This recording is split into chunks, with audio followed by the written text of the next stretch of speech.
Can we pray real quick? Sure. Okay, let's pray.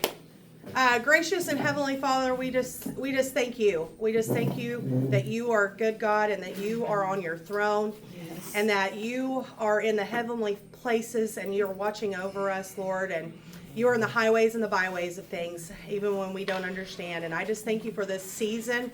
Thank you for the reason is Jesus Christ. You are Lord and King of all. And we just thank you, and we humbly thank you for your Son that died on the cross for our sins and rose again, that we have victory. And I just thank you for these people, that they take their time on once a month on Mondays. Bless every family here present. Just give them a holy anointing. Bless their houses, bless their families.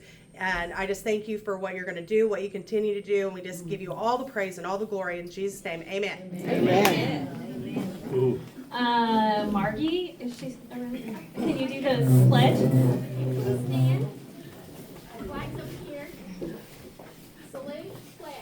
I pledge allegiance to the flag of the United States of America and to the republic for which it stands, one nation, under God, indivisible, with liberty and justice for all.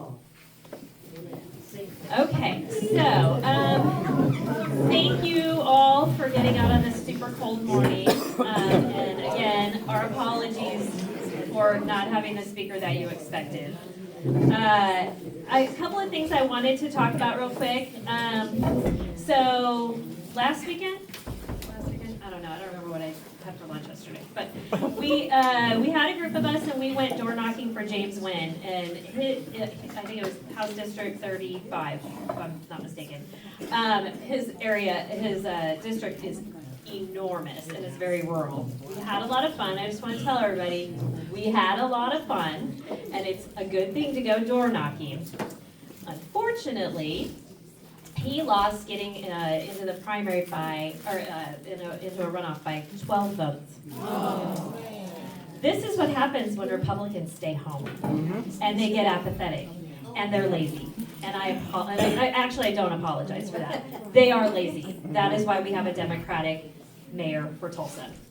I am begging you, when you go vote, take 10 people with you.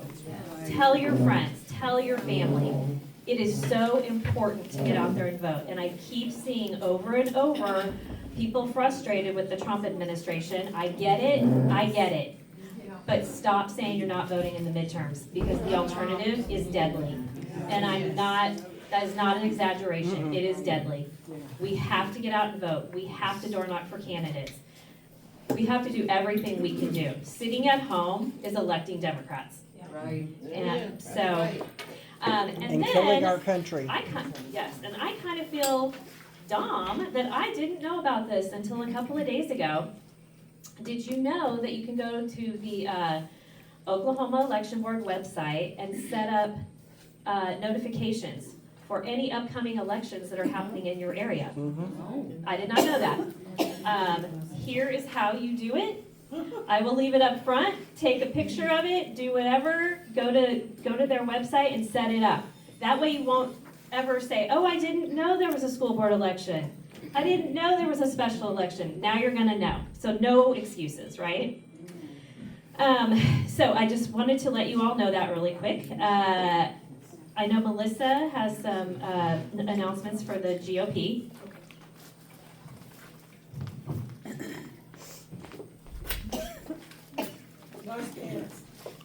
Thank you. It's a holly jolly holiday with me. No, I'm just kidding. So GOP updates. So we just had our Christmas party last Thursday. Yeah. And it was so much fun. And we want everyone next year. So everyone's been told that we're having a Christmas party. So everybody's going to be there. So what's coming up is our comedy show. We have to get people there. This is going to be a huge fundraising opportunity for the GOP. So Brad Stein is coming January the 23rd to the Navy Center. He's God's comic. And I have Jake Tankersley. He is a country artist, definitely a patriot, is going to do a pre-concert. He was on The Voice last year, and I think he's done American Idol as well. So he's going to do a concert, and then my good friend Kevin Randall that sings, if you ever go to the Drillers, he sings a lot for the national anthem and Drillers. He's going to sing our national anthem. So it's going to be a family fun night, a great time of laughter and getting together, but most of all, a fundraiser for the GOP. So there's a potential of getting over $100,000 in profit for the GOP, so we can do some things, help candidates, more messaging, because we have 836 that's coming. So I don't know if you guys seen, just in the last couple of days, the Democratic Party didn't file a deadline, supposedly. So I think they're just pushing that they want those independent voters to get upset enough that they're going to not go vote or, things like that. So we have that ahead of us, and we have to get ahead of this. So please be telling people decline to sign. The petition is still out there. They are very aggressive. I learned from Karen that if they don't show what they're doing and they're getting paid, that is a violation. Is that correct, Karen? It is. That's kind of up for debate because the law that passed that, the Democrats are challenging it. So some people say it's not valid, but I still say, because the law was passed, if you see somebody that is there, if they're at a post office, that's illegal. Yes. No matter what, that's illegal. 2, if they don't have a sign up that says they're getting paid, challenge it and say, according to the law, even though that law is being debated, it still was a law that was passed, so they can't do it without that. And then if they're from out of state, that is also illegal. They cannot come in from out of state to try and change our laws. So challenge it and say you're Most of gonna them call are the from police out on of this. state. If they refuse, pull up your phone. I'm telling you, it's effective. Pull up your phone and start videoing them. Say, what's your name? Where are you from? And usually they'll walk away. So if you didn't hear that, they can't be on federal property, so like a post office, document that. If they are from out of state, they cannot be doing the signatures. They have to be Oklahomans doing that as well. So use your nifty telephone and start videoing, and that usually is very effective. But they are very aggressive. David has had a friendly exchange with them. So Wouldn't say it was all that friendly. I'm just being funny. Chris, what were you gonna say? If you do record them, who should you send that recording to? Send it to me. Okay. Yeah, I would be more than happy to put it out there and Okay. let people see what's going on. Do you think if they do get all of their signatures, do you think a lawsuit could be filed to challenge it? It's possible, again, with these things, because they're trying to make that law invalid. I don't know, but I do believe we have some lawsuit material, so Okay. the more information we have, the more video we have, the more helpful it is. Well, if you see these people, send it all to Karen. Yes, I send it all haven't to seen any Karen. yet. I haven't got any yet either. Oklahoma.com. We also, hold on just a second. We also have the other state question for minimum wage. It's going to be on a ballot in 8:32. June. So we need to 8:32. get out heavy on voting against that.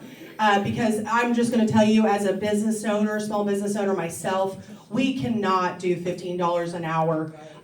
We base our salary or our wages on work ethic. If they're a leader, team leader, driving a truck, we have some of our guys making $18, $20 an hour, absolutely.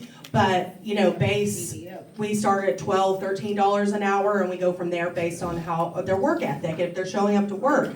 So on their merit is how they get their raises, and we give great raises. But as a small business owner myself, $15 an hour, it's really going to be detrimental to our business. So I'm against this, but it takes out the way from the business owner to give those merit raises on good workers. David?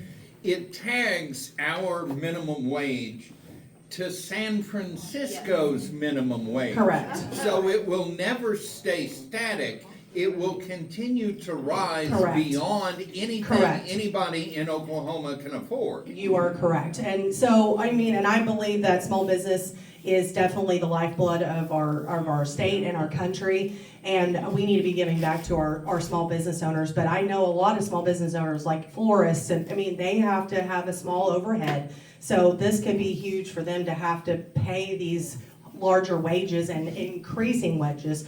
Tanya, you were going to say something really quick? Back to the people gathering the signatures, I encountered someone, I live in Rogers County, someone was at the Owasso Coals, so of course I challenged them. Good job. And they are Good being job. paid, they're being paid, and she was from out of state. Yeah. And I told Yeah. her, Go back and record her and send it to Karen. That would be awesome. she's probably still there, so I'll run by there today on my way home. Good, go girl. Yeah. But other things that are coming too, we have all of our city councils for the city of Tulsa that are up for this year. So if you are interested and you feel God's calling you or nudging you to run for city council, we would love to have that opportunity to help you in any way we can as the GOP. We have our candidate support committee operating, and we're starting to do some interviews starting in January. We have pretty much all of our governors that are in on coming to the office and starting the interview process, so that is awesome. So we are going to start that on all candidates. Everybody gets the same across the board. They fill out a survey, they fill out a opening questionnaire just to get to know them, and then we have some stronger questions, no gotchas, just, hey, as a superintendent, this is how do you gauge this scenario. So that's going to be more driven to whatever office they're going for.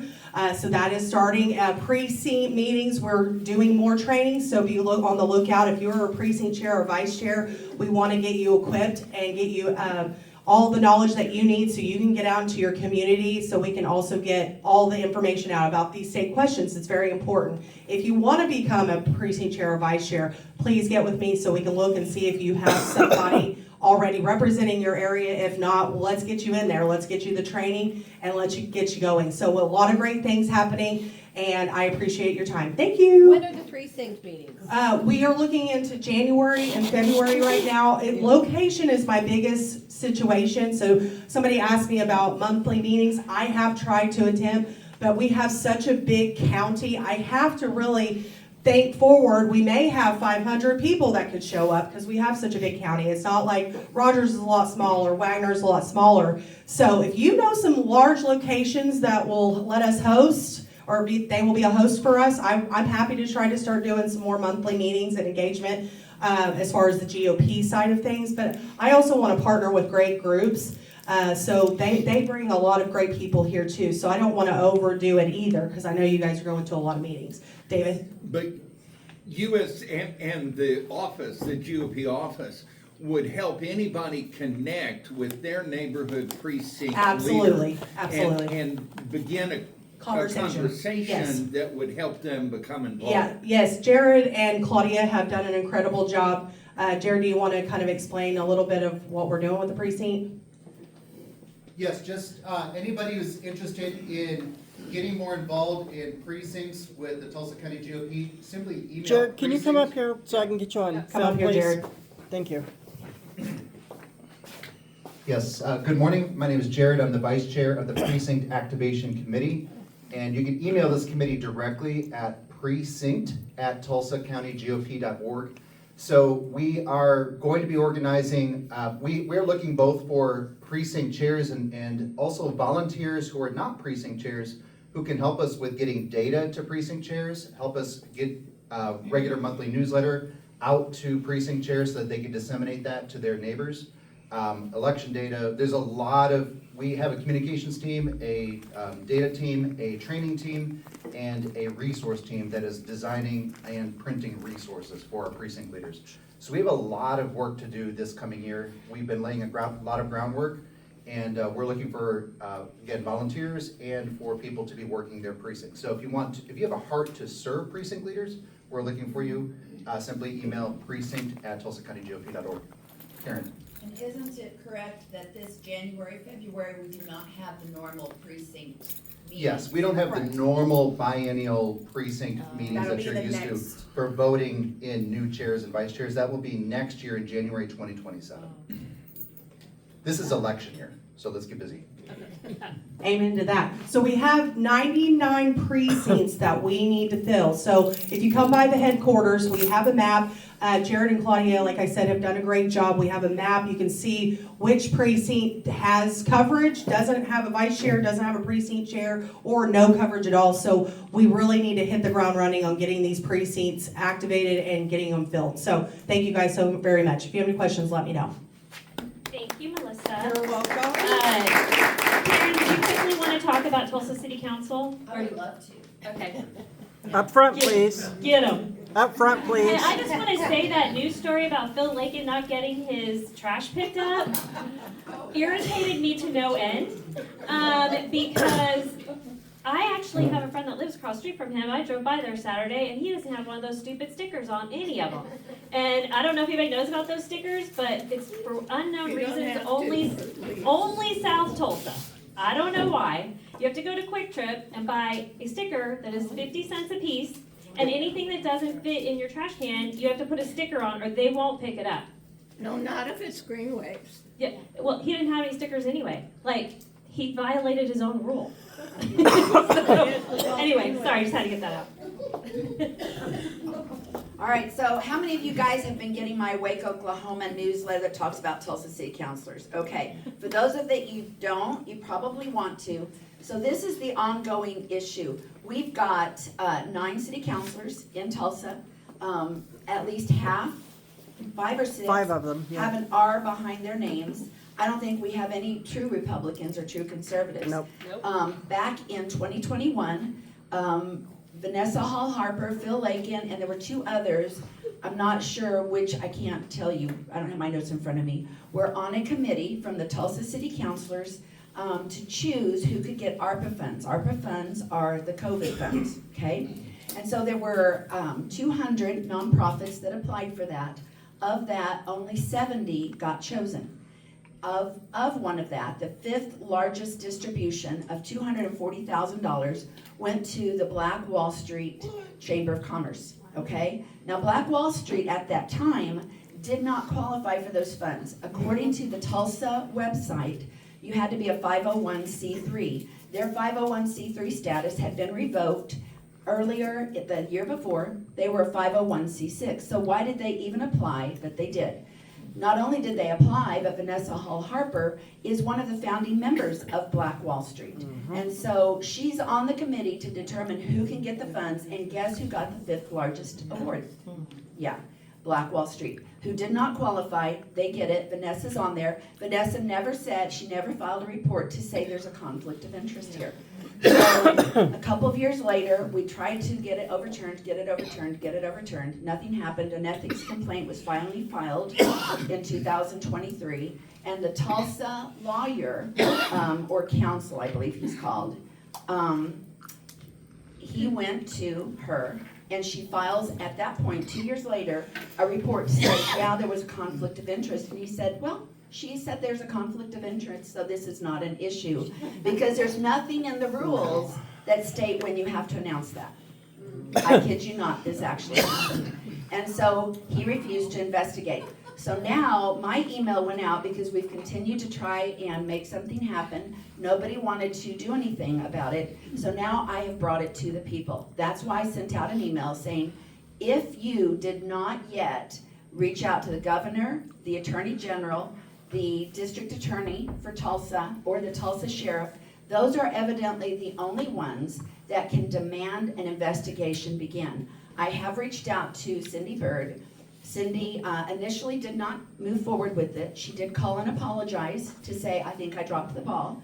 And she said, but now she has still said, you know, one of these people need to tell me to start the lawsuit.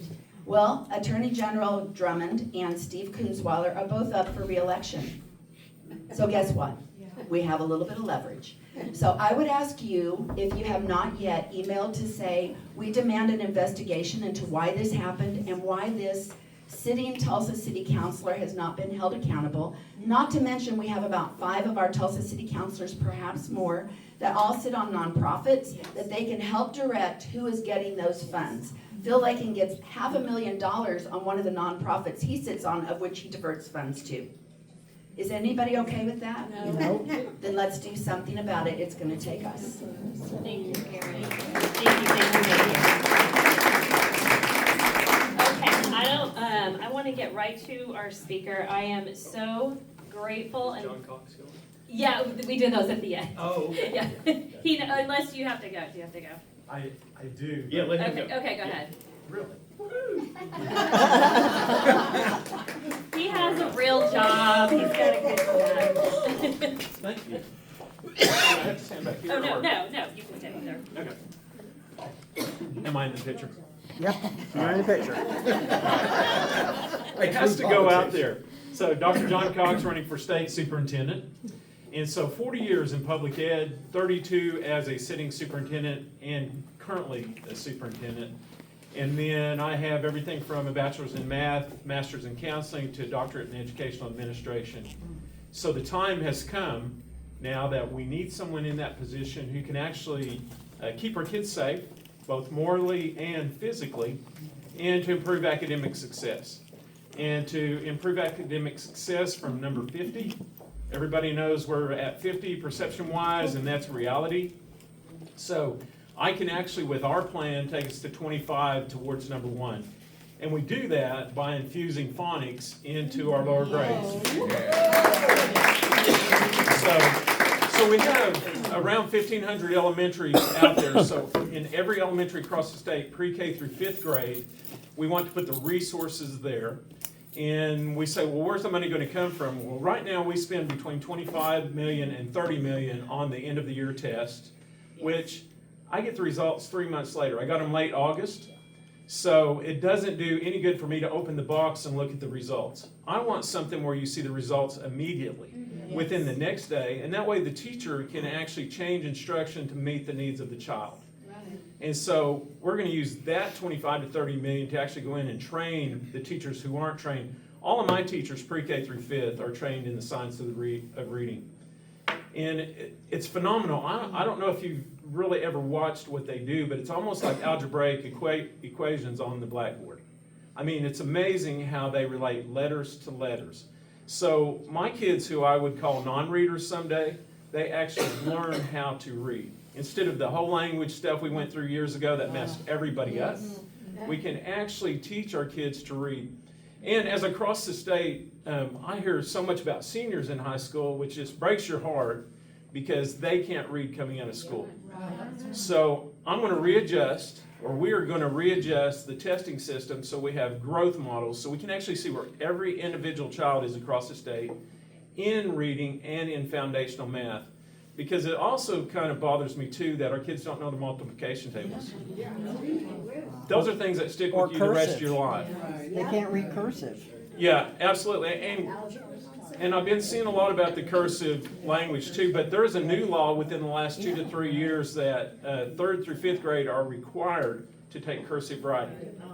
And so that's important, I think, because it stimulates the brain, and also you can't read historical documents like what's been said. So there's several small, and those aren't small areas, but those are several areas that we have to go after fast.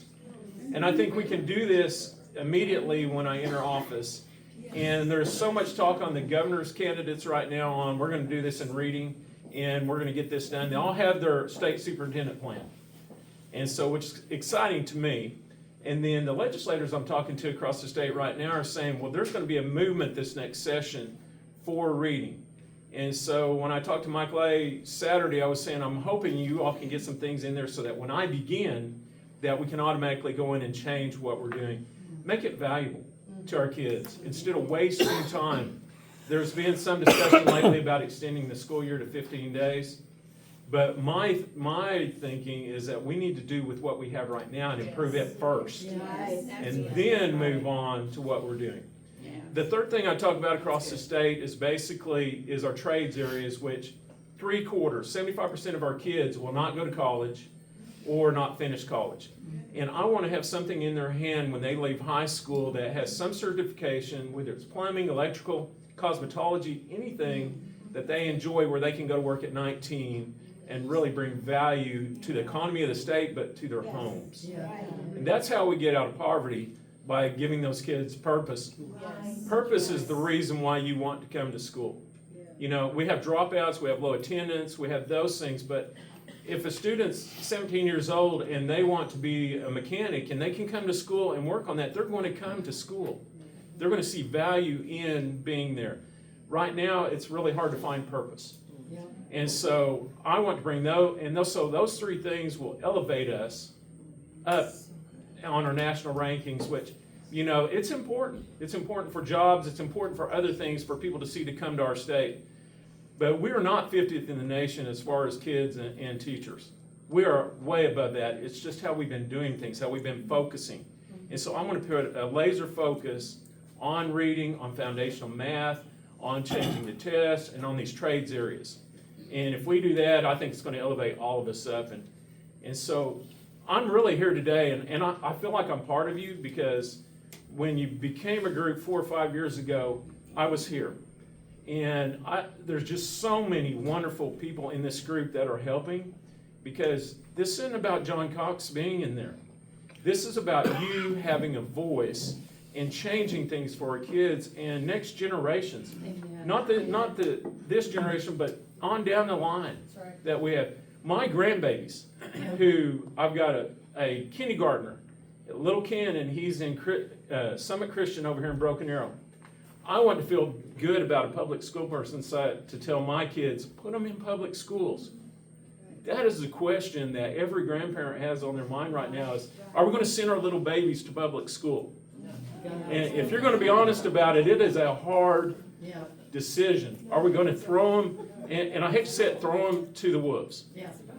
And so it's my charge emotionally, personally, to change that, so even my own grandbabies, so I feel confident to say, we need to put them in public school because that is the choice. And I've got to change that rhetoric.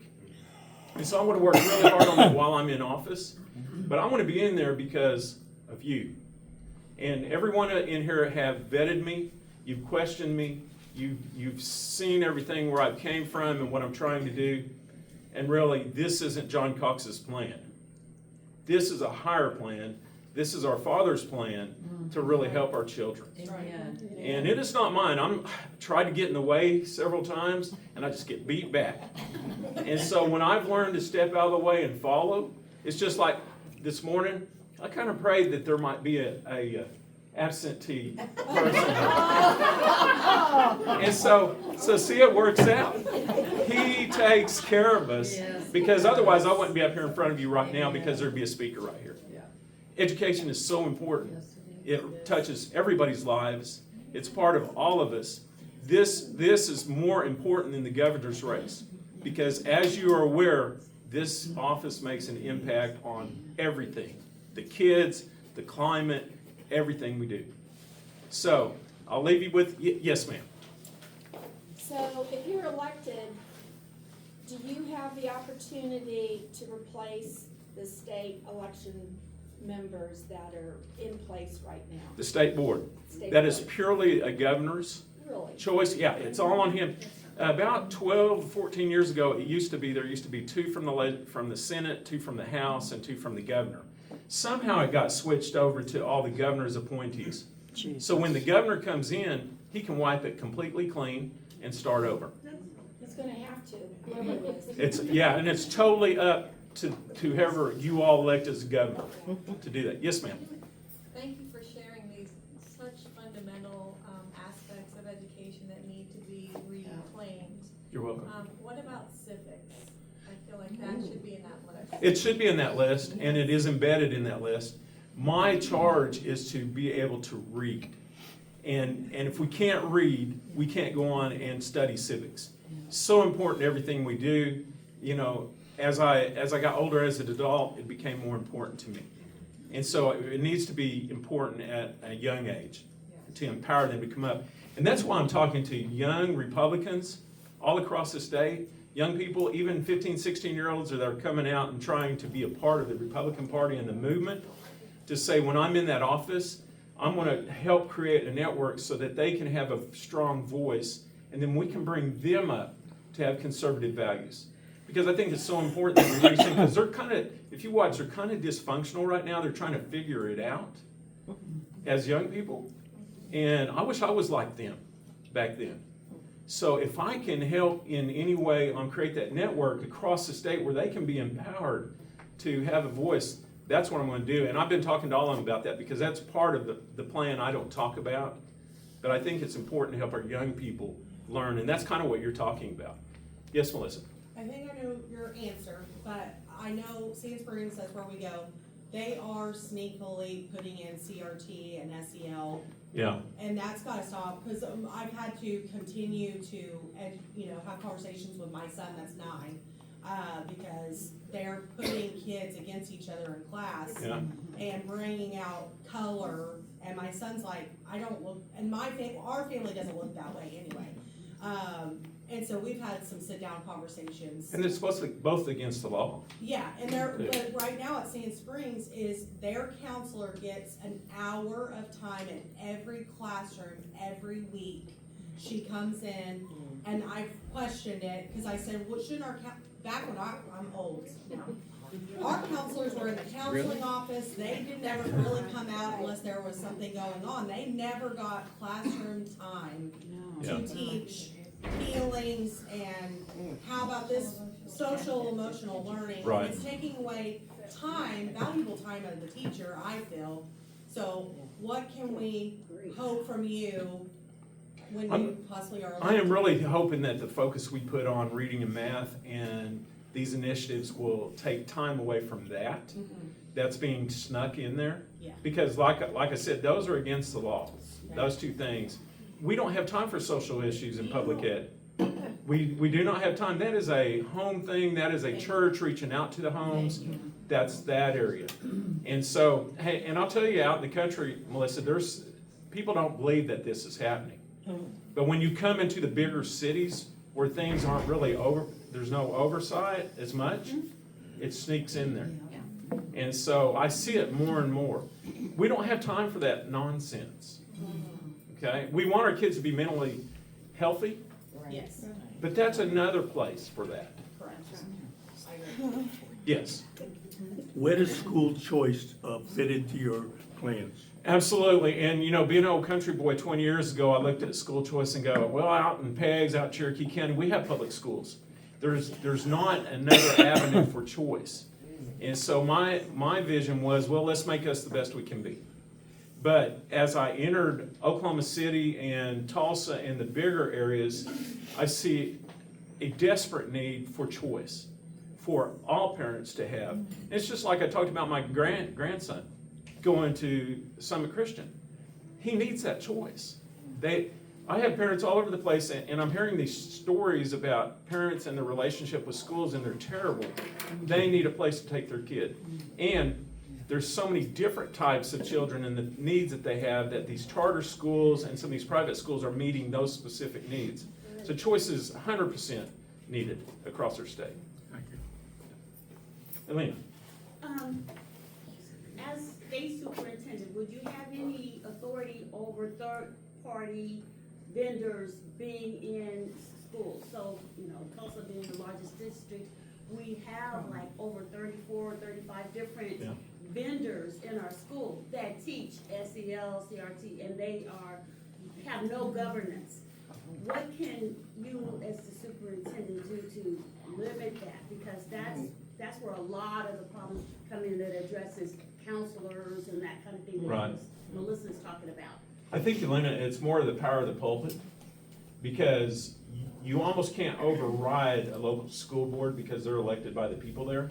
I'm a very big local control person, but on the other hand, what you're talking about is illegal. And those vendors are providing an illegal service to those schools. And I've been reading a lot about the history of Tulsa Public and North Tulsa specifically. And the frustration that they have is that we're just putting Band-Aids. We're paying millions of dollars for Band-Aids to be put on school instead of doing systemic research and things that are driven to actually increase education. So as superintendent, the voice is probably as important as anything. And if they're doing something illegal, then we have access to the AG to actually request the AG to look into that. I know. The next AG. But this will be in the next term. The next Okay, so I'll AG. make that very clear. This will be in the next term. And so we have access to that, and we also have access to accreditation officers who go in and help serve and make sure that schools are meeting accreditation standards. And part of that is, and in my school, I have to actually attest that I'm not doing any of the SEL. And when SEL first started coming out, social emotional learning, it was a good thing, but it was captured by the Democrats and to put social issues into school. So it became a bad thing after that. And so, but really, local school board members are supposed to be overseeing the purchases of those things. And when you have a leftist school board, they're going to allow that to come in. Yes. I have one simple question, and it's not a trick question at all, but maybe after Sean Duffy, our transportation secretary, is there any possibility that implementing a dress code for public school would actually improve that overall learning environment? I mean, is it possible to do something like that? And I've thought a lot about this because how you dress and how you appear is extremely important. Yeah. Sometimes you have to be relatable too, and I look a lot at our lower elementary teachers who are on the floor with their kids. Yeah. They can't necessarily wear dresses or nice pantsuits and things. Oh, right, yeah. But there has to be a certain decorum, and really that's individualized for each community to see. Even the kids. I mean, I Oh, see kids yeah, at that's- school, and yeah. it's nothing like it was when I went to school, for sure. No, I mean, people tried to look it really nice. gets risque. Is that the right word? And Yeah. it looks So- sloppy, and it looks all kinds of different things, it's nothing. And really, that has to do with leadership from who the superintendent puts in those principals positions who are supposed to oversee that, to send them home to change their clothes. Right. So that takes bold. Just a question. No, it's a good question because it's distracting. It's just like cell phones. It's distracting. David, tee me up on this one. I know how busy you are, so before you run out of here, I do have an education story I want to interview you on later. What's the best time to catch you on phone today? Oh my goodness. At probably 1:30 to 2. You're on. Call you then. Okay, awesome. Yes, ma'am. One more. So I love that you said you're about local control. Yes. Something people don't realize is the most powerful form of local control is within the family unit. Right. Home education is a powerful option of choice. I am a home educating parent. I have a student who's a freshman in college, and he was able to get his freshman 1 year done of college before graduating, and he's been told he has the highest grade in financial accounting of any student in the last 2 years. Wow. So there's power in it. I know it. I've been doing it for 5 years with 2 of my kids. Have another one in school. So one of the things that I've loved about Oklahoma is the opportunity for parents to have that choice. The news wants to vilify homeschool parents. We are part of a program that's international that has 1,000 K-12 students right here in Tulsa County at 15 campuses that meet 1 day a week with a licensed teacher, and then they work 4 days at home. It's an amazing program. They're learning policy debate, Latin in 8th grade, logic. So my question is, what have you considered as far as assisting homeschool parents and helping be an umbrella against media forces that would vilify them and say that they're doing a poor job? Sure. So already all over the state, and I meet homeschool parents all over the state, and everywhere I've said that is the ultimate education, because you have someone who is completely 100% invested in you right in front of you. You know, we do have a few outliers out there who try to go against Trinity issues and things like that, but I have the monastery out in the woods behind me, to the west of my school. Ultimate homeschool parents. And their kids excel, they're doing things on a national level. So what I tell people is that is the ultimate education that you can get by what you provided. And so what I can say again is that as state superintendent, I can be a voice for that. Although my job is for the 700,000 that are in public ed, we don't need to be vilifying the other parents who are doing other options and other choices. So I can be a great proponent for you going out and talking about how great that is. And so I have nothing against homeschooling. I see the far other side because I've watched it happen. But then the people, the parents at the monastery out behind me, man, they do a great job.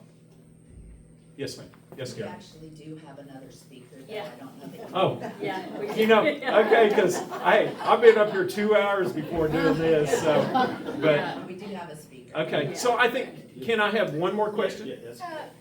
John, you and I've talked a lot. Now, I say this, I've been Union's District Teacher of the Year, and I've been in Georgia and all this stuff. I was on the Oklahoma State Textbook Committee. But when I went this past week to substitute, I went in with a critical eye to say, not to judge the people in that school. Are we giving them the tools they need to have? So I'm sitting in front of my U.S. history book and I'm opening the copyright because I like to look behind the door. And here in this copyright, this Hardcore Brace, a very big textbook company, has UK, Canada, and United States. Now, are we the one that's centermost for that textbook company? It has Canada, and they're so messed up over there. We need to be centered with us. Oklahoma. Our needs are Yeah. Oklahoma needs. Has to be, it needs to be Oklahoma People don't made. look at those things like Yeah. that, but that was just one of those things. There's something going on here, because when I looked at the criteria of the textbook, I go, what are these people doing in this, not the teachers? Why are they putting this fluff in here when here's all the meat of it, and it's civics and government and everything? I don't know that we're really giving them a good, clean tool, and I love teachers and parents, but a clean tool to do what they need to do. Yeah, for and that's where the focus is, and I love your energy.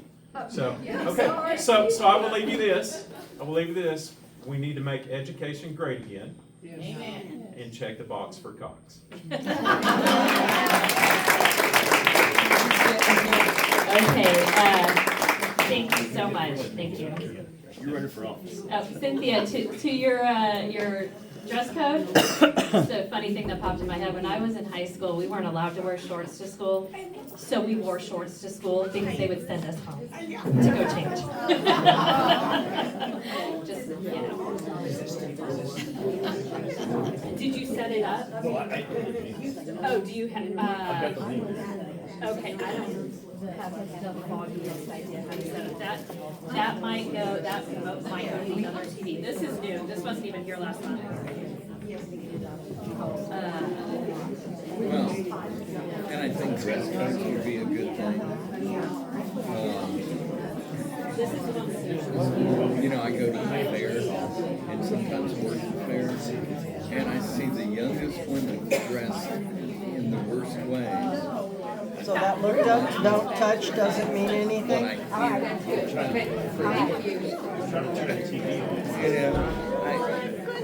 You know, it's a wonder, how did they get there? Neither one of them are plugged in, by the way.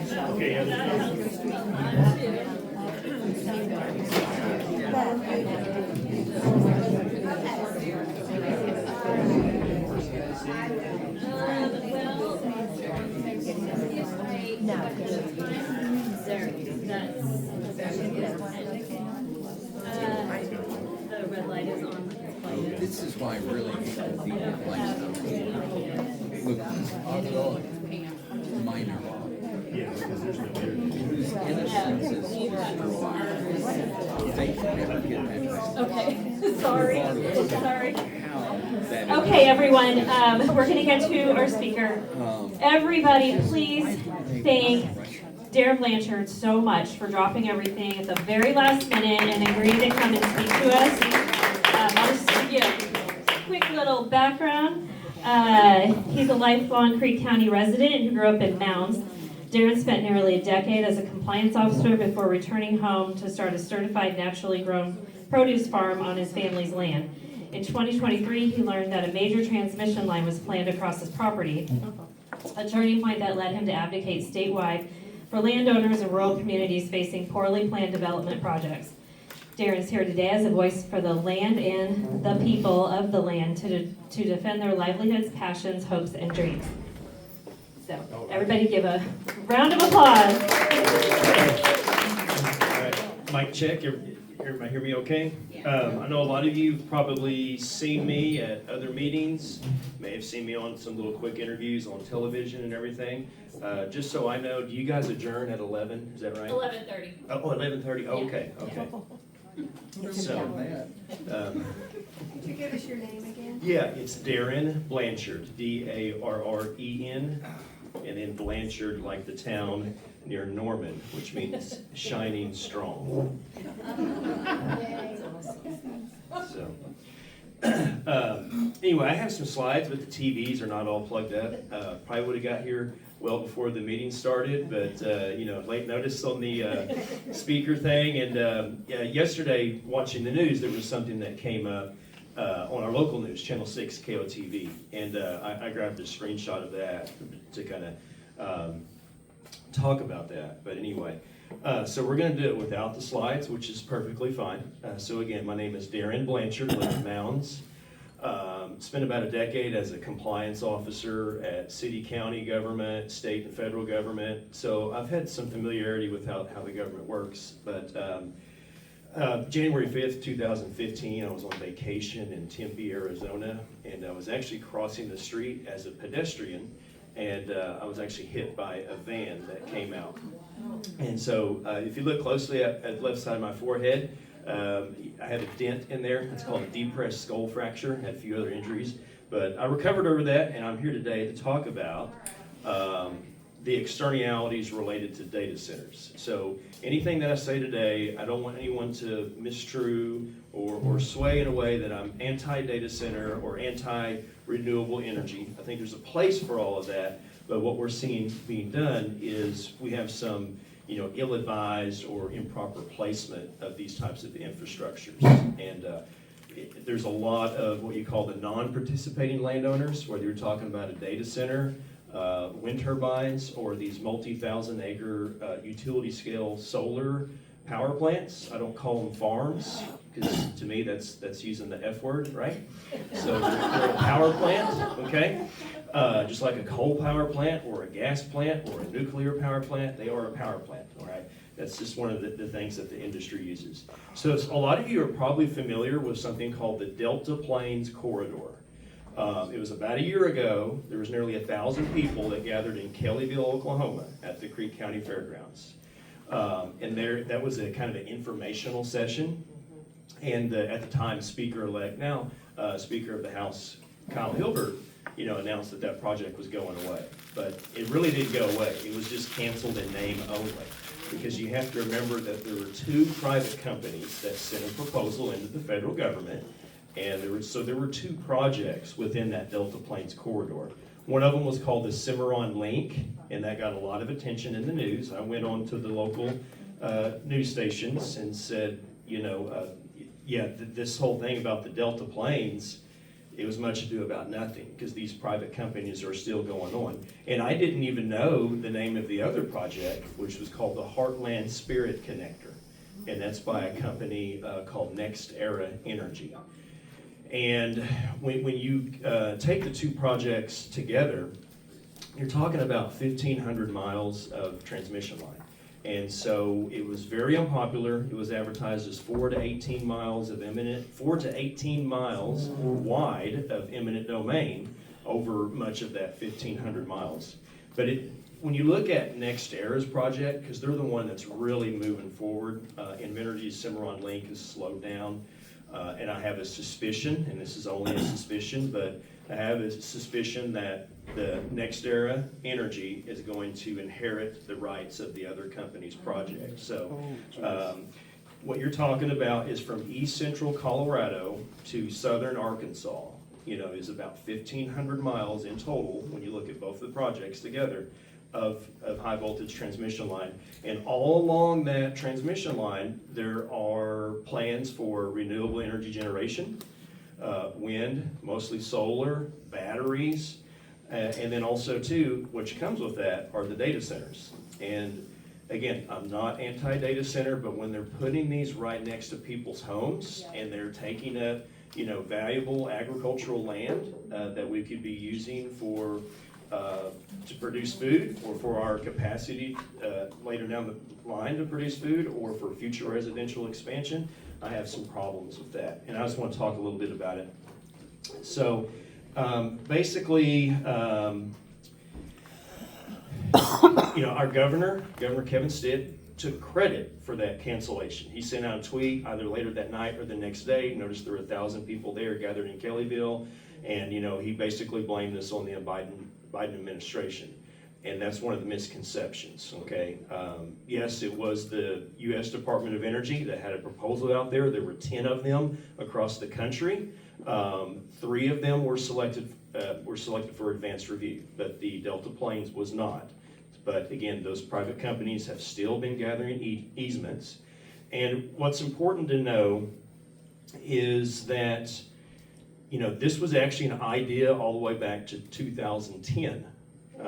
Some of you, if you had land elsewhere outside of Tulsa County, whether that's in Okmulgee County, Creek County, or in western Oklahoma, you may have heard of something called the Clean Line Project, which its goal was to take wind energy from western Oklahoma and send it all the way over to the Tennessee Valley Authority in Memphis, Tennessee.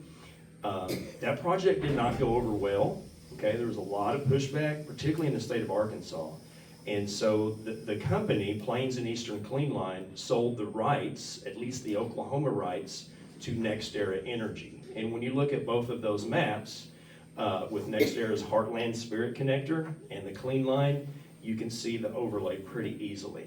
And so that transaction occurred in December of 2017. Just a month prior to that, Mark Zuckerberg, Facebook, Meta, Instagram, whatever other companies that they have, was here visiting with officials from NextEra in Duncan, Oklahoma. And so just the timing of that sends off alarm bells in my mind. You have this major big tech CEO visits with the company, and then they acquire the rights of this major project. There's probably going to be some correlation. And again, it's east central Colorado to southern Arkansas. And what's interesting is just south of that terminating point in Redfield, Arkansas, is Meta's 2,250 acre Hyperion data center that's under construction, okay? As of right now, there's 1 on-site natural gas plant, 2 off-site, and then a 10,000 acre solar power plant that's been approved by the Louisiana Public Service Commission, or their corporation commission. So that thing's gonna use a lot of power. Yesterday, I grabbed a screenshot of this. Channel 6, KOTV, and it aired on the Oklahoma City networks, but it's the segment where they have Scott Mitchell that has, someone on his left, someone on his right, talking about some of the current political activities in the state. And they were talking about all of the disinformation that is coming out in regards to data centers and how this is gonna raise everyone's utility bills. And so, they called it disinformation. And I've been on the news recently, so I kind of take that as a jab at me.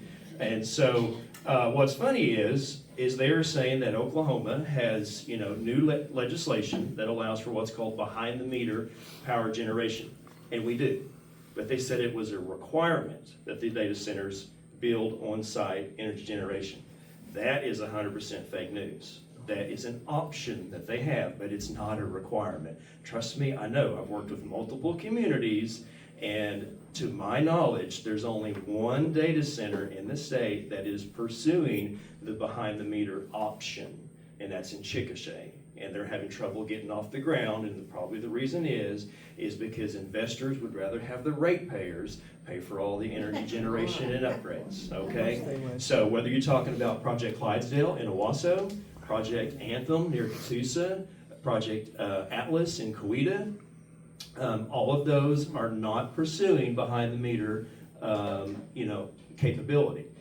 What's the spring project? Project Spring, Sand Springs, same thing, is because when these developers, they have like a developer hosted town hall, and to answer the community's questions, and they don't have any answers. It's a bunch of non-answers. But all of those projects have said, at least, that they're not pursuing behind the meter capability. Because again, the investors of those companies would rather have you guys all pay for it. Of course they would. Yeah.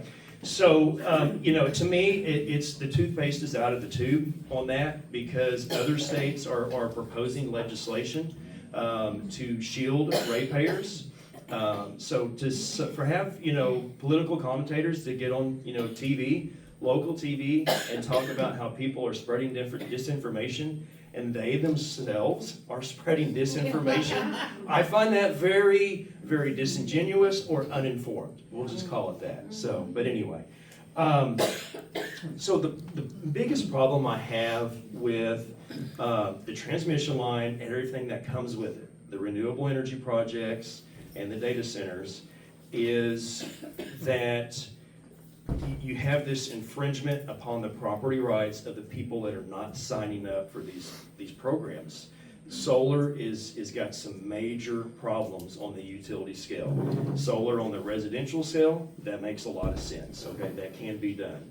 But when you're talking about, we'll use Porter, Oklahoma, for example. I helped those people get that project denied by the Wagner County Commissioners. Now it's being appealed in district court, we'll see where it goes. But that's 4,900 acres. Just on the other side of the river, Council Hill, there's another nearly 5,000 acre solar project.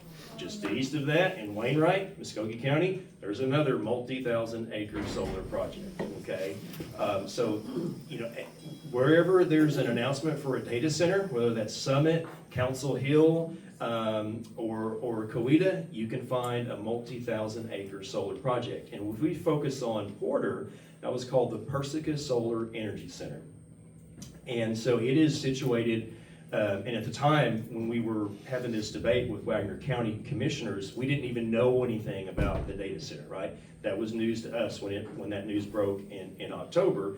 But if you rewind back to June, just 4 months before, when that project was denied, we knew nothing about this.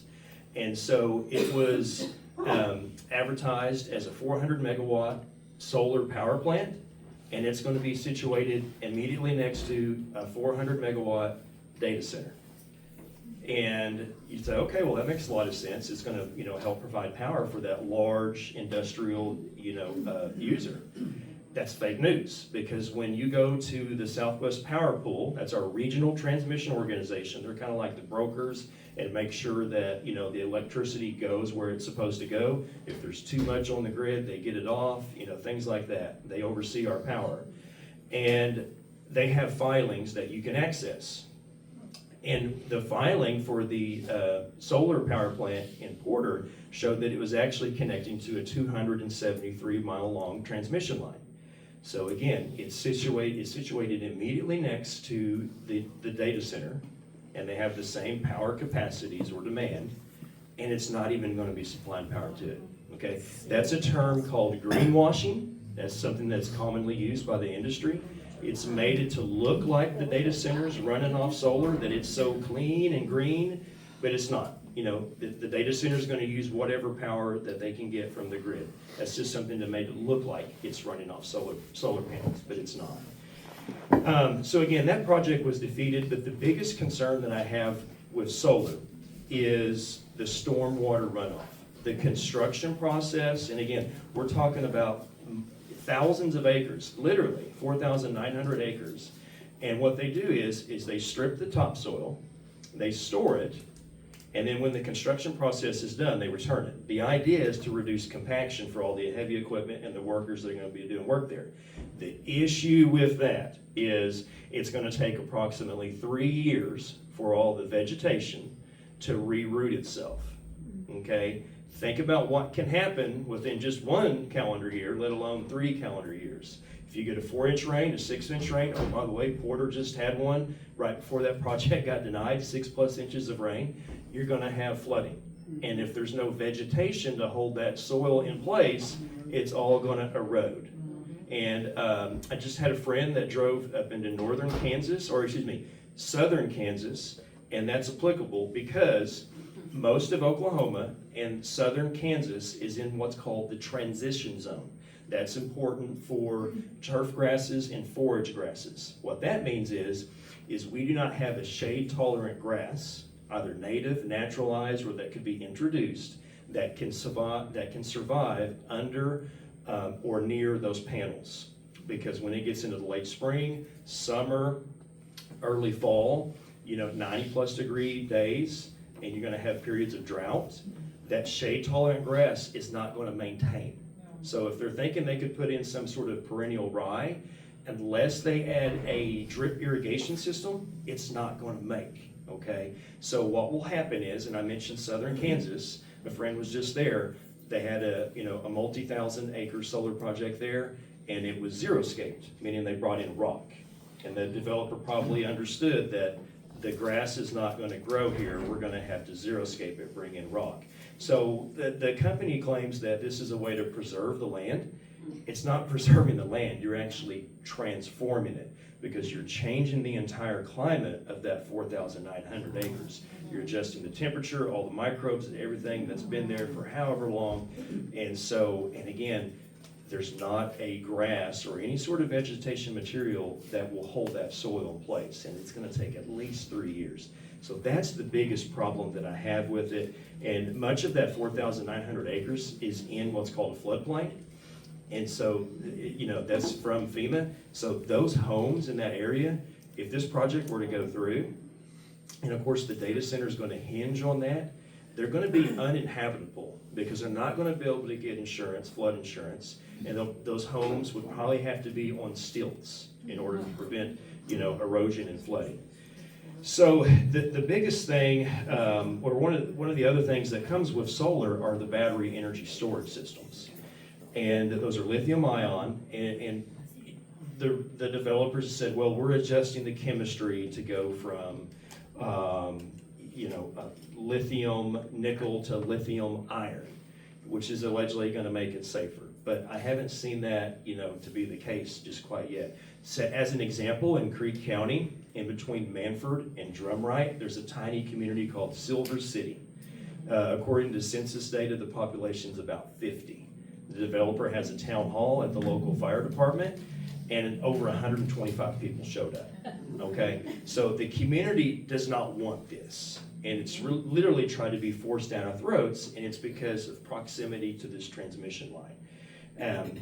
Our governor in Manford last spring, or this spring actually, was at a press conference giving an update about the wildfire situation in Payne County and in Creek County. And that's the exact area where this transmission line is going to go. And we're going to have this major build out of bringing in battery energy storage systems and placing them in areas that are prone to wildfire. Manford has them all the time.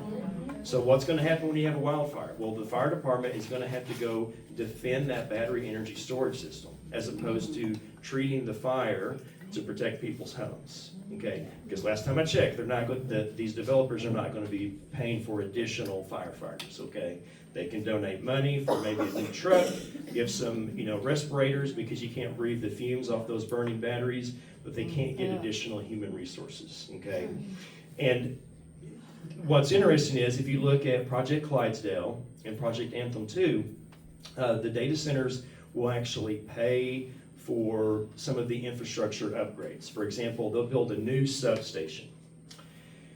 What they failed to mention is right next to that substation, which is set on 30 acres, give or take, there's a battery energy storage system that's going right next to it.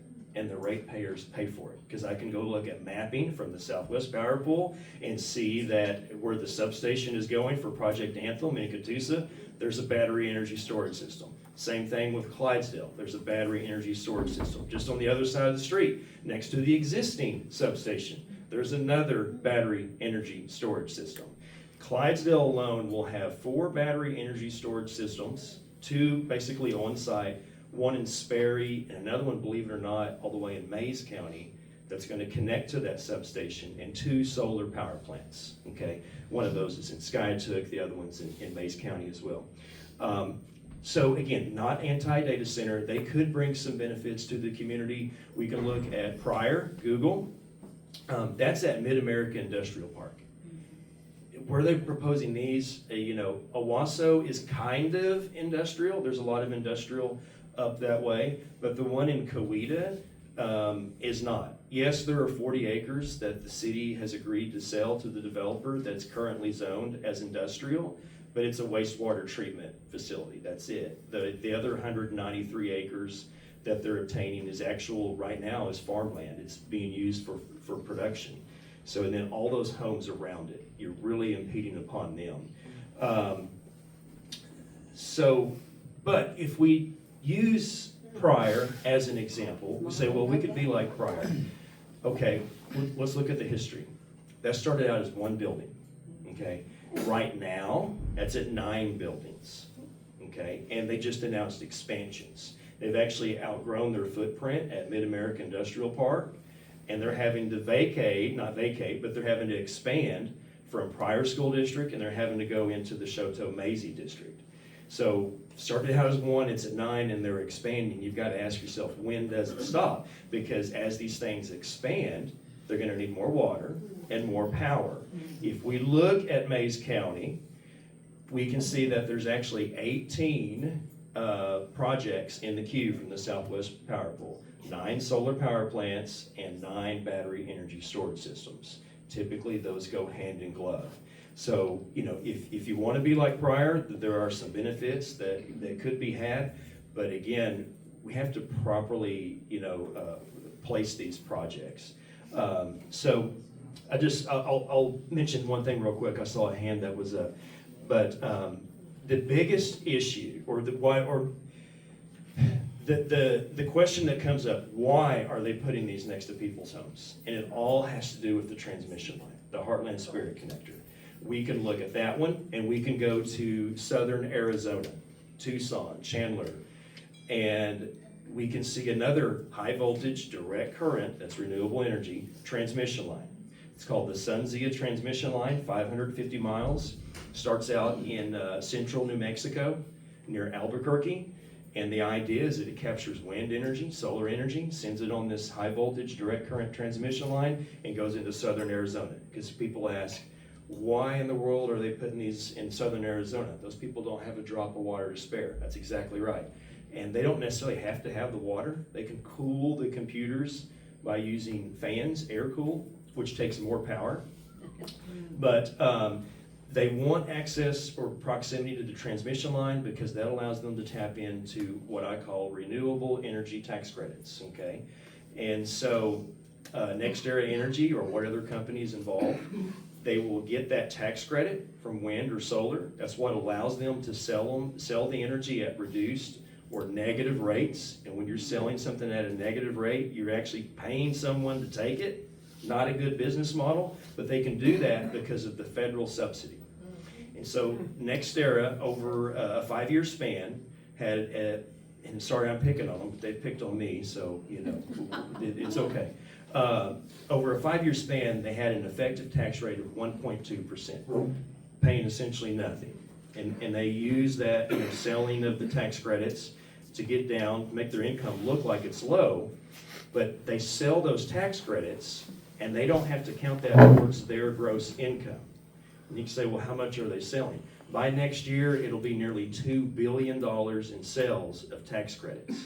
And these are non-tangible items and they're not taxed against it. And the primary customer is of the big tech industry, okay? So that reduces their tax burden and puts more strain on the American people. And so I just have I think that's a foul policy, or policy. And so, yes, some of those tax credits are being taken away, but it's only going to apply for new construction. And they can, the last ruling I've seen on it is that if they start their construction by July or have X percentage done by July, they're still going to be eligible for those production tax credits. So again, it's all about the transmission line in terms of why they're placing these projects where they are, because it's being advertised as national security. Our county commissioners, our city officials take the bait on that, because if it was really national security, we have ample places on federal land to put these projects there. They could build their own energy generation on site. They can do that in Oklahoma. It's not required, but it's an option. And that's going to reduce the need for the transmission lines. Yes. Correct. But they need the transmission line to get that high voltage direct current energy, renewable tax credits, as I like to call them. And so that's why they're doing what they're doing. And that reduces the burden on the investors because they can get the ratepayers to pay for all this infrastructure, okay? So there's a question in the back. I think it was Karen. It is. Yeah. So my question is this: we have somehow survived in life without all of these data centers. And now there's data centers everywhere we turn around. Governor Stitt is fully behind it. It seems that Donald Trump is fully behind it.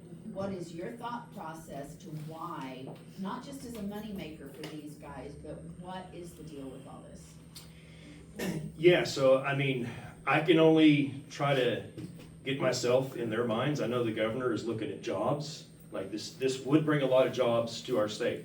However, notice what I said, bring jobs.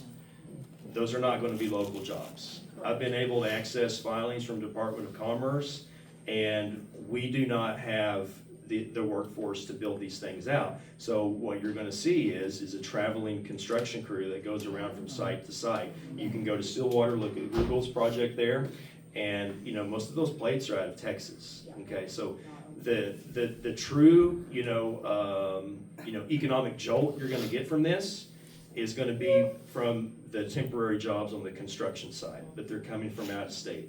Would there be a little bit of additional tax revenue from food sales, RV parks, things like that? Sure. But it's temporary. And I say temporary, it's about 6 years for Project Clydesdale. I would assume Atlas is the same way. What's interesting, you do the math on that, that's 2032. The commercial operation date for that transmission line, 2032. So it all matches up. It's a perfectly weaved web. On the president's side, I mean, I just, from prior work experience, I saw 2 instances where I had older managers, I guess you could say. They had IT companies that come in, convince them that their services would help their employees do a better job and make things, more efficient. And in my opinion, that's kind of what I see, looking at it from a macro level. We have these big tech executives talking about how this is national security, makes things more efficient, and blah, blah, blah. This will create jobs because we'll make more money. It's trickle down economics, blah, blah, blah. But at the same time, again, I just don't think that our president is in tune with the right voices. If he would listen to the agricultural side, he could see that, okay, yeah, there's a 293 acre data center going, or a 273 acre data center going in, Coweta, Oklahoma, but what comes with it? It's a 4,900 acre solar project. It's everything else that comes with it. And when you start taking out all of this land out of production, part of our national security is food security. And that's actually cited in our national security plan. It's kind of like, well, why are we not addressing this? Because last time I checked, beef is sky high, right? And we just cut a check for $20 billion to Argentina for beef. We might want to look at why we have people no longer in the cattle production game. Because in Porter, Oklahoma, one of those landowners that signed up actually sold off a bunch of his stock thinking the solar project was a done deal, okay? So there's things that we're not even thinking about that can impact us down the road. I know there's lots of hands coming up. Melissa in the back, yeah. Explain the NDAs that are being done with all the city council, and the real profit won't happen for 20 to 25 years. Can you explain? Yeah, so what's being done is, I wish there could be just basically at the state level, a turnstile. Just to say, hey, if you're a data center developer, you've got to check in at the state first, and then you can go to Claremore, you can go to Coweta, you can go to Owasso. But we just had to keep an idea of how many of you guys are coming here. That way we can get our workforce trained. I know we just had a state superintendent candidate, because if you call Commerce, they can't tell you how many's here, how many's coming, because they are going directly to the city of Coweta, Claremore, or whoever, Sand Springs, and they're engaging in these non-disclosure agreements. And, I'm not going to quote the mayor from Sand Springs, but essentially, when a city, which is a government local authority, is doing that, they are working on behalf of the private company. Because, and I'm paraphrasing here, but he said that the NDA makes their job easier. Well, if you're engaging in a non-disclosure agreement to make their job easier, that implies you are doing the work on behalf of a private company. Correct. And I have problems with that. Use Coweta as an example. City of Coweta says NDAs are a standard way of doing business. Okay, so we file an open records request and we ask for all of the NDAs, non-disclosure agreements, the City of Coweta has ever signed. We get one, and it's for the data center. So is it standard? Well, it might be in general business, particularly with data centers, but City of Coweta, it's not. We're setting a precedent. You asked something else too. The income? Yeah, so a lot of the benefits that you're going to get could be through ad valorem dollars, but those are waived. The developers enter into what's called a payment in lieu of taxes. And so basically what that is, it's a discount for the developer. And the problem I have with all that is if we allegedly have the resources for this infrastructure to go here, and you're coming to us, why are we giving you a discount? You should be paying a premium. I mean, that's just how my mind works, right? And then the whole concept of the NDA, a developer targeting a city official, in the case of a city manager. If the city wanted to have a data center, how about you reserve land, say at an industrial park, prior, and you could put out what's called a competitive bid. You open it up to other developers, because it's the push and pull mentality. If a city does that, or a county does that, they pull in the best offers, versus having a lone salesman, a developer, come in and push an offer onto them. How does the city, the public board, know that they're getting the best offer? They don't.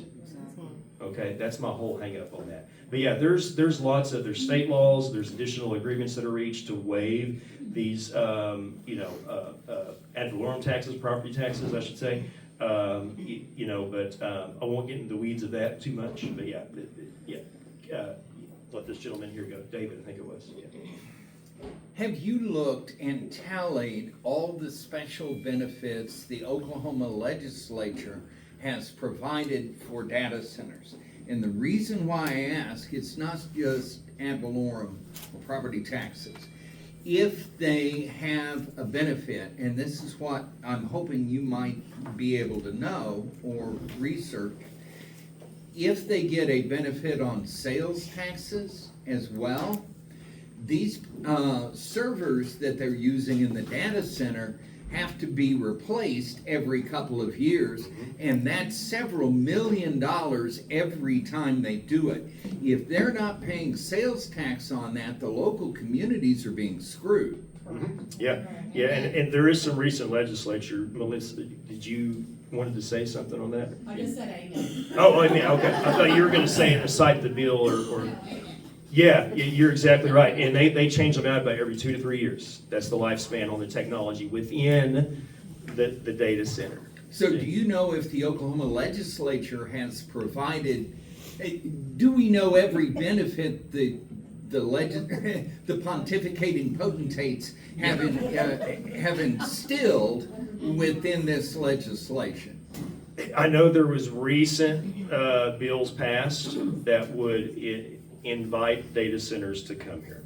One of those is behind the meter, but there are some additional financial incentives. I don't have them off the top of my head, but I do know there were some. In my opinion, there's enough financial incentives to come here for a data center. The biggest one is the price of industrial power.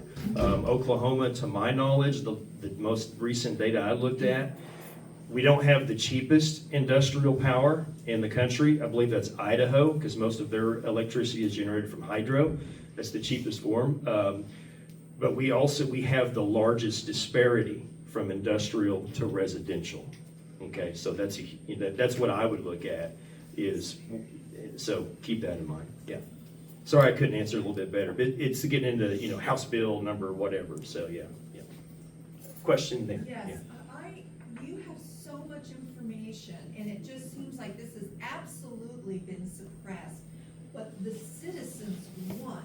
Yes. And I'm just wondering, we're supposed to have a news channel that will keep, and I used to be in public relations when I was in Hollywood and all that stuff. So have you reached out? Because I would love to see you giving this information to the citizens that deserve to know. And I'm just wondering if you contacted the news, the press. Yeah, Get this out. I've been on Channel 2 multiple times, Fox 23 multiple times, Channel 8, Channel 6. I'll just go ahead and single them out, but KOTV, for whatever reason, they're not listening, because when I send invites to some of these events, they're not showing up. Maybe it's, they have reduced funding because of the impacts to local journalism, but and then yesterday they have a commentator saying on there that data centers will not influence electric rates because of this specific legislation is a requirement. It is not a requirement. So I sent him a message letting him know that that was a disservice. I'm thinking maybe the citizens, we need to Well, he- contact those news agents Yeah. and say, hey, turn them off. If they are not going to support we the people with the proper information, I'm just thinking maybe we should put something together. Here's what I would like to see. Maybe even showing up at the news channels and calling them traitors. This weekend, they had CBS National News, right? They had the town hall with Erica Kirk, and I thought that was pretty good. I would like to see a town hall done by our local news networks. There you go. And so, because this is impacting, a huge portion of green country. Absolutely. And so, when there's a town hall or whatever sort of event related to data centers, at least on the other networks, it's their lead story. Sand Springs, the other night, when they had their community-hosted town hall, they got the first 5 minutes of the 10 p.m. newscast. That's a big deal to get the first 5 minutes, okay? Because they're looking at all those comments on social media, they're seeing the views on their website, they understand this is getting eyeballs, this is getting clicks. So they put it at the front of their line. But again, I would like to see, a local segment done on a town hall. Have one of the representatives from PSO, GRDA there, have community organizers, have a data center developer there, have a local politician there. And have an unedited broadcast. Yeah. There's a question there, yeah. Red shirt. You're good, yeah. So, on that, how do we, as avid listeners here, what do we do? We want this stuff to stop, we want it exposed, so put us to work, what do we need to do?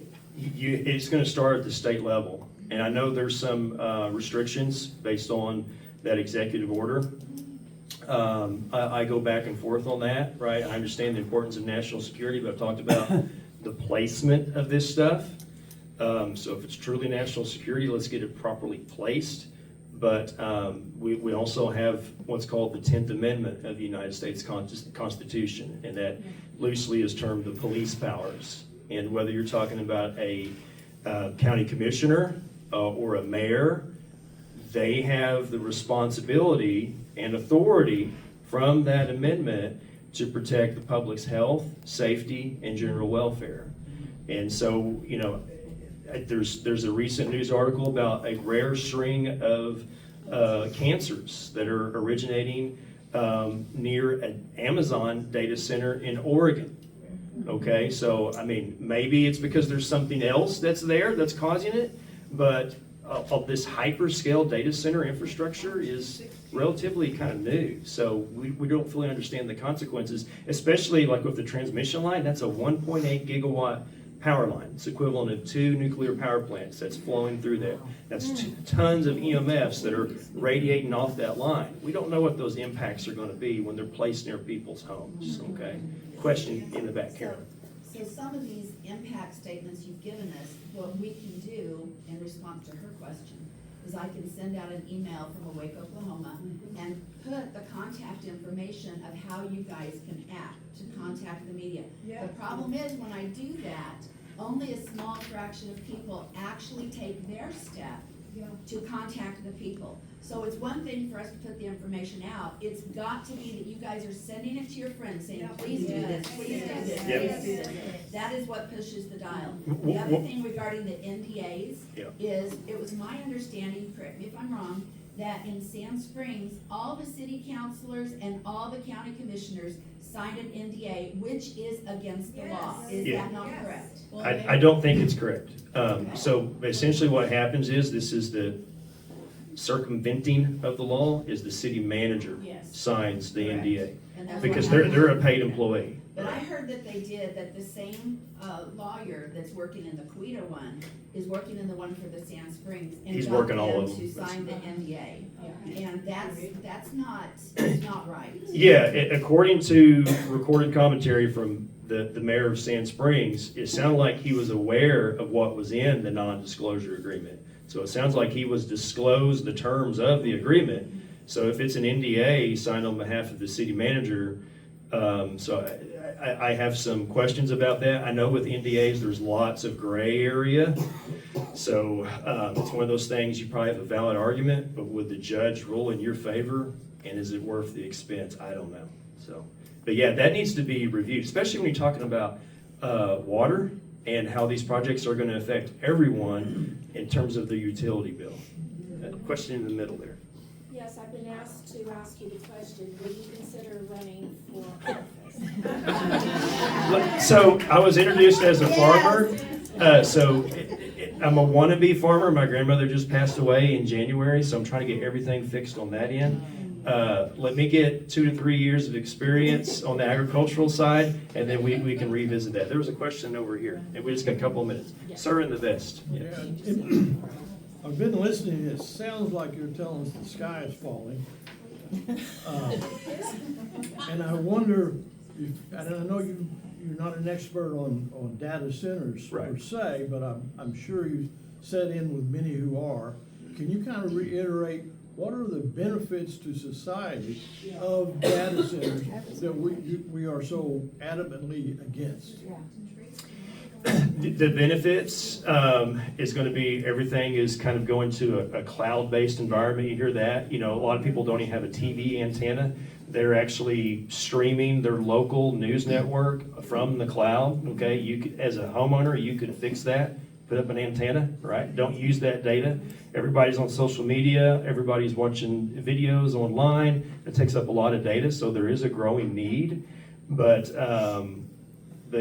yeah, this build out at the level we're seeing, in my opinion, I mean, I can't look at the numbers because they're not going to give them to you, but I don't think it matches the potential growth of where data is going, because this is not just Northeast Oklahoma, it's all over the country these are going in. Well, but that's the track and trace part. We will own nothing and be happy. I mean, that's the agenda. One more question, we gotta get going. Everything tracked and traced and put in the data set. Yeah, was there someone that didn't ask a question? Well, I can kind of imagine 200 years ago, people saying that, well, we don't need all these highways because we can get by with our wagons, our horses, and all this automobile stuff. Yeah. It's just going to pollute and cause wrecks and scare and create the environment. And now we're saying that all this progress, all this data is just going to be something, it's really something we don't fully understand. Here's where I'm going to blow But your... there's got to be some societal benefits that somebody thinks is worthwhile, and it sounds a whole lot like we're just arguing against progress. Right. And we're not trusting that the utility companies and the government agencies are going to work together, just like the highways are okay. We don't want a power plant built in downtown Sand Springs. Right. But if the load requirement of society is going to be for 2,000 gigawatts in Oklahoma, a power plant has to be built somewhere. Yes. A solar plant, renewable energy, wind farms are going to be built somewhere. Yep. And that has to be generated and then transmitted, transmission lines, which everybody drove under about 10 of them to get here today. Nobody's losing their hair because of it. Right.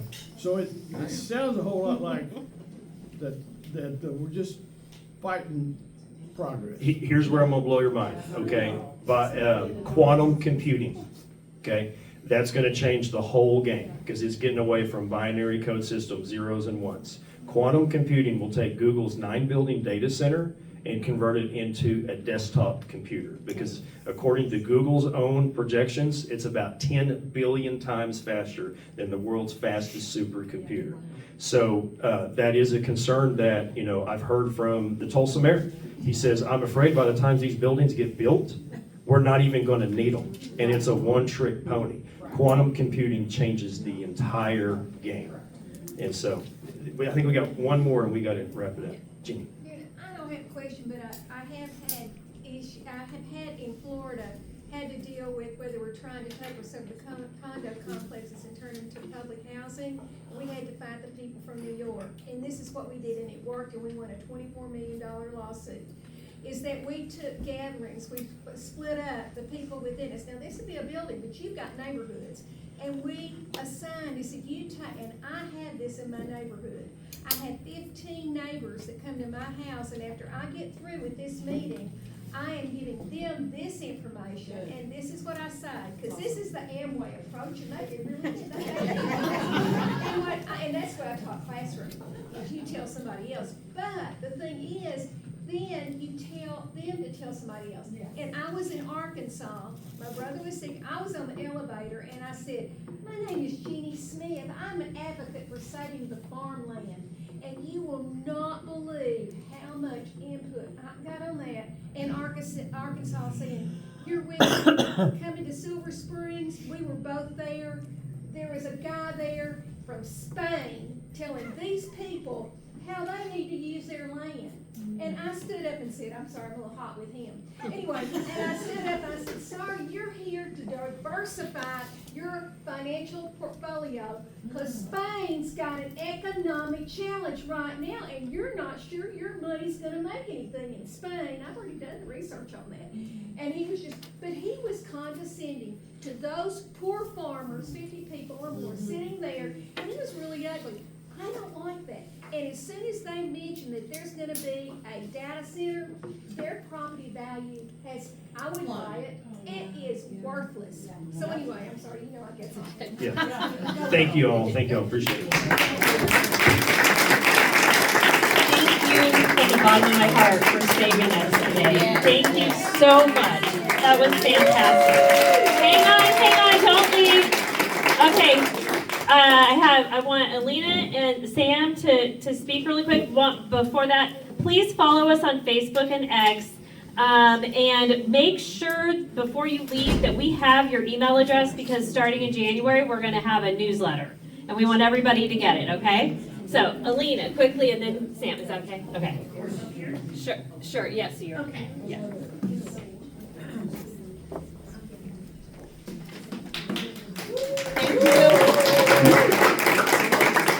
I'm Elena Ashley. I'm running for Tulsa Public School Board member again for District 4, East Tulsa. And I got a new friend over here who's in my East Tulsa district, so I think I have one supporter in the room. No, excuse me. So, and I'm grateful to be here. Tulsa Public Schools still needs your help. We are the largest employer in Tulsa County. So there's a lot going on. You know, I really prayed before deciding to campaign again to be reelected. And, you know, the Lord just says he's not done yet. So I trust God, and so that's why I'm here. I just wanted to tell you what's coming up. This Wednesday, we're going to be voting on a $600 million budget. Have you been hearing about this? They've been really campaigning for you to vote for this budget. Well, I'm the school board member that asked for the state audit. It's not done. We're still being investigated. Lots of monies have been mismanaged. Even the bond monies. So why would we add $600 million to that? Right? Right now, where the big dollars are, I'll just give you a kind of example. We have $193 million for curriculums, $270 million for ADA, which we need that. We need to save, help our disabled students. $104 million for technology, $2.3 million for transportation, and that's just part of the draft. But within these totals, the latest flex money that can be looked at is on devices. So what we're talking about is technology. Right now, we want to spend millions of dollars on technology curriculum, which I think that this gentleman just explained could be actually useless within months after purchasing it. So that's what bond money is used for. It's not used for salaries. We have support staff in our district that needs welfare and food pantry. They're losing homes. They need to have a salary increase. These are the things that we don't hear in the news. And so these are the things that we want to fight for. We want to have better staffing. We want to have better salaries for our staffing. We have people that's been in the district 30 years that can hardly pay rent. They only got $500 last month for their month of December check. This month for their month of December check. Won't be getting any more. These are the things that's going on in Tulsa Public Schools. There still needs to be accountability for the audit. We got the audit, but there's not the true accountability that our students deserve. Nobody's been prosecuted yet. No one. Only that one poor little guy got prosecuted because he didn't cover CYA himself enough. So I'm running and I need your help. You guys helped me the last time. Thank you, Margie, for knocking doors with me, driving with me. We met people that wanted to understand what was going on in our schools. We have so many situations in our schools that still needs to be exposed. You'll see on your desk that I am running on transparency again. I'm talking about transparency of the curriculum. I'm talking about transparency in finances. I'm talking about transparency in the classrooms. I'm talking about parental rights. Parents need to be able to walk in a classroom and know what's going on with their kids. They should be able also to be able to know what they're being taught, what curriculums are being taught. I had one of my constituents contact me and said that there was a book in the elementary school classroom that was teaching the LGBTQ plus agenda in the sweetest, nicest way possible, but it's still in our classrooms. And so we need to be able to walk in these libraries and know what's going on. And of course, we need true student success. I am definitely pleased that John Cox is running. And what we absolutely need is our children to be able to graduate from high school, do read, write, do math, and have an access to a real career. Thank you. Thank you. Thank you. Elena? Yes, ma'am. What is your district cover? My district, oh yes, is from the 169 to Catoosa border, Wagner, I believe, somebody told me Wagner, and Broken Arrow. So 169 to I think 193. Okay, thank you. Street, yes, thank you. Thanks, Alina. Good morning, everybody. My name is Sam Mulready here representing Congressman Kevin Hearn's office. I first want to just give the federal perspective of what Melissa was talking about with the state questions.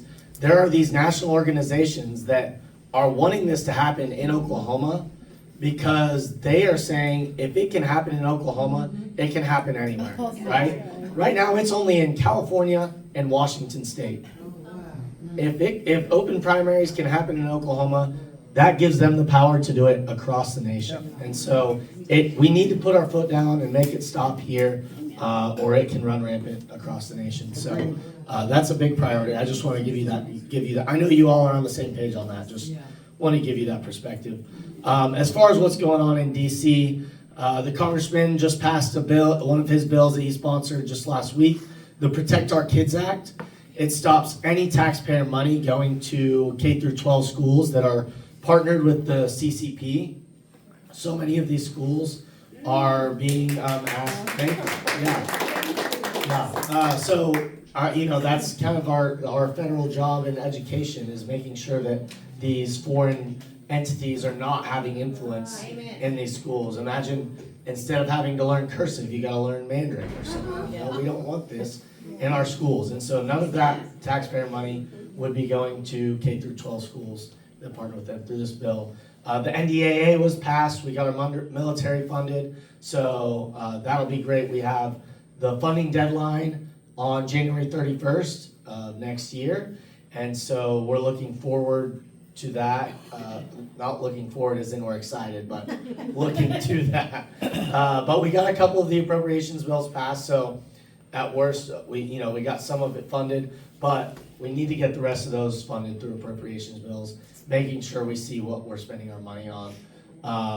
We're looking forward to everything else next year. As you guys are seeing anything, I know the congressman would agree with a lot of what was said today. We need to make sure that those tax benefits that are going to the solar, what'd you call them? Not farms, but the projects. Plants. Yeah, exactly. The plants, exactly. Those are being rolled back. I know the administration has been doing some work. It's hard to roll back everything that the past administration has done, but the congressman is working hard to do as much of that as he can. So, thanks, Chris. Thank you, Sam. Okay, that should do it. Next month, our speaker is JJ Humphreys. So we hope to see you all in January, and everybody have a Merry Christmas and a incredibly awesome New Year. JJ Humphreys.